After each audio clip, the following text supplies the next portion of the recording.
don't want to babble on. I'm starting Russian History Week just for me, you know. So my brother Daniel, he collects Russian stuff, so I just want to talk about some of the stuff that he has. So I want to talk about this knife. Tell me about this knife. Alright, well the knife is a standard AK-47 bayonet. I ordered this from St. Petersburg about almost a year ago. It's actually Romanian. Why it came from St. Petersburg is beyond me. Shipping was insane. But it's attached to a Soviet Marines belt. And what it is a basic AK bayonet. It's been slightly sharpened. And it's a Bakelite handle. It's a synthetic material. It would have been used either like this by people like Spetsnaz, or if you're a standard derp, you attach on the end of your AK, and in this kind of fashion, use it as a spear. And the little cool thing about this, which was later copied by the USA, was if you attach the knife and the blade together like this, form a little section here that makes wire cutters. Oh, that's gnarly. And the belt is just a standard Soviet Marine belt, probably 50s, late 80s. Really was unchanged since World War II. The only thing that is different is the actual symbol. So next, I want to talk about your hat. I believe it's called the Ushanka. Yeah, it's pronounced Ushanka. What this is it looks like a furry cat or something, but it's fake fur. The Russians call it fish fur because it's too much money to go out and kill animals, kill all your animals just to make 5 hats or 2 hats out of an animal. This is when you're talking about the Russian army that has 14 million people of it during World War II, you couldn't kill a lot of animals to replenish it, so they made synthetic furs, and it's good. I'm pretty sure it's an officer's cap. This is kind of iffy for me because I have another one, and the pin over there is looks stamped. This looks like it was kind of painted on. But I'm guessing, if you're a Russian freak out there, you can listen in the comments and correct me, but it looks like it's an officer's hat. The fur is a lot nicer. Everything it looks a lot nicer, like it should be on someone of higher rank. So again, if you're a Russian not like me out there and you can tell me about the pin, that would be amazing. I also keep this out.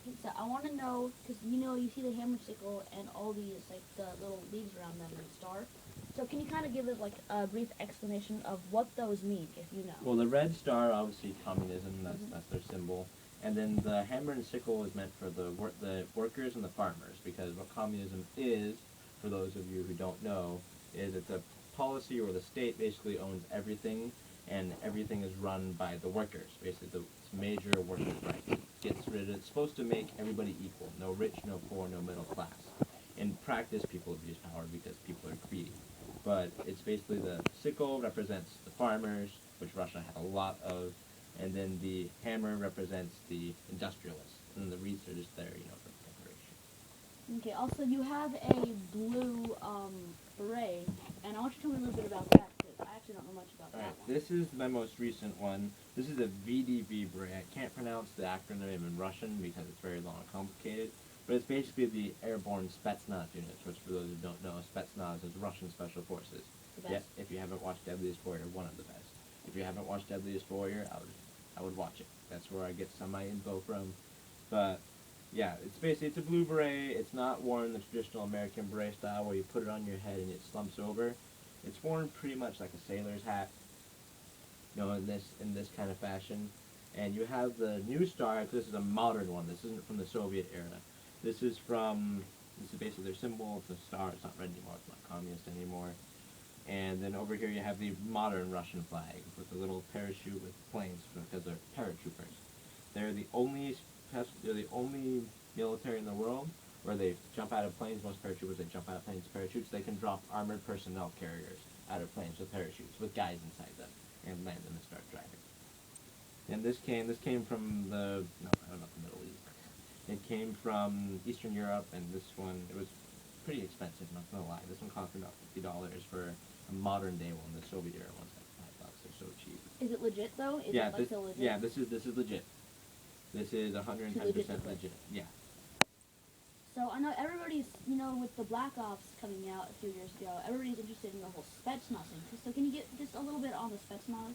What the Spetsnaz are, it's a Soviet acronym it stands for Troops of Special Purpose. Deadliest Warrior doesn't touch on it in case you have seen the show, neither does Black Ops. But what it is, it's called Special Forces. It encompasses all of them. There's the GRU, which is the Army Special Forces, the MVD, which is like almost the military equivalent modern day KGB. And then there's obviously the VDB, and then they're also into groups. There's Alpha Group, which is counterterrorism. There's Battalias, which is another group for counterterrorism. They're the elite though. They train very, very harshly. The selection process isn't even, it wouldn't be legal here in the US or in the Western world because it's so brutal.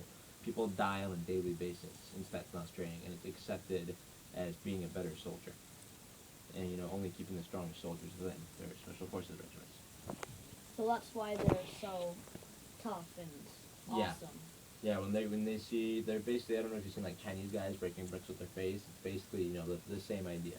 It's mind over body. The weapon system for Americans, it really seems to start kind of here, at least from what I've seen. I don't want to bash if you're former military. Thank you for serving, but it's really different style really of shooting and training. Whereas they're trying to, a lot of the military here tries to focus on the brain and only the brain. They condition the body. They condition you a little bit, but for the Russians, it seems that they want to condition both at the same time, make you insanely mentally tough and insanely physically tough.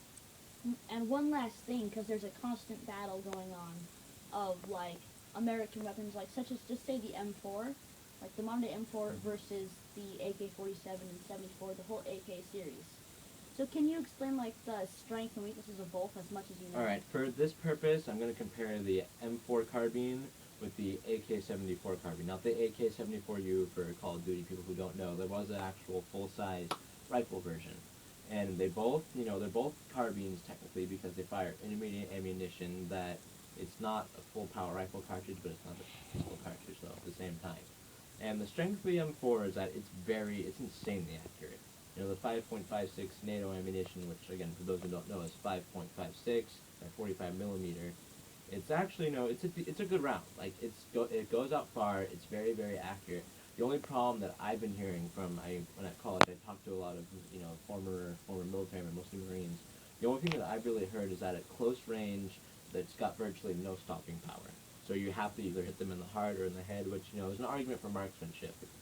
But, you have to hit them there. So if you hit them anywhere else, it doesn't tumble as reliably. And it's, very accurate. It's somewhat cheap to make. It's not, insanely cheap, but, a lot of, some, second world countries can actually make them. And, it's got technically more tactical options where you can fit rails, you can outfit it to whatever kind of mission you want. The AK-74 is a completely different kind of weapon. It's made to be mass-produced. They're very, very cheap to make. If you know how to work a lathe and a stamping machine, you can machine parts out in your garage for it. It's not that simple. Whereas the M4 is very, very complex in comparison to most Russian weapons. The AK-74 is very, very simple. There's only 9 moving parts. And it's accurate. People say, no, oh, it's not accurate. Go look up a guy online. His name is Larry Vickers. He's a former Army Ranger. Just type in Larry Vickers, Tactical Arms, AK-74. They can be very accurate in the right hands. They're not as accurate as the M4 because the operating system doesn't allow precision and consistency. But the trade-off is that they are very, very, very reliable. The only way to really stop an AK from firing is to A, take your finger off the trigger, or B, probably run it over with a tank. Even then, that's not a surefire way. And what it's designed to do is basically be very robust, and its ammunition is a 5.45 by 39 millimeter. And the thing about the 5.45, I would wear a gummy round in here if I don't as we talk about this, is there's a little hollow space in the nose. So what happens is as that bullet, or as that projectile, hits soft tissue, it flattens out, it fragments, it's nasty. So it gives you consistent tumbling upon entering flesh, no matter if you're looking at long range or short range. It really doesn't matter. The Mujahideen in Afghanistan, when they fought the Russians, called it a poison bullet. So what happened is sometimes it would go in and it would fragment, and then the fragments would get in your bloodstream, and you'd be alive because it wasn't like it was a non-lethal place, but the actual shrapnel would pass through your heart multiple times and just tear you to shreds from the inside out. I mean, I'm gonna call it. I would prefer the AK-74 just because I put my money on the more reliable weapon all the time. Because as far as accuracy goes, I believe it is the person who is pulling the trigger is the real factor. Because most people cannot live up to a gun's accuracy right out of the box. But you will never hear me say that one is superior to the other. It's all your personal preference. If you like an M4, you like the tack options, you know that you're gonna have to clean it regularly because it has the potential to jam. But if that's your thing, then by all means go for that. If you're an AK person like me and you like knowing that you can drop your gun in the mud, you can throw it in the snow, you can open open the top, dump a bunch of mud in it. You could take a dump in it and close it and shake it around and pull the trigger and it'll still work. I mean, it's an ongoing argument that's never going to stop. I know. So well, thank you for your time. And thank you for showing us your toys. Maybe next time we'll have you grab your dummy rounds because we might have another one of these. So thank you for watching Chaos for a Cause, where we cause chaos for really no cause. And goodbye. Hold this. Daniel, I watch. Let me see. Oh, okay. And now Right. Chris wants the knife. Yeah, I'm going to go shower, so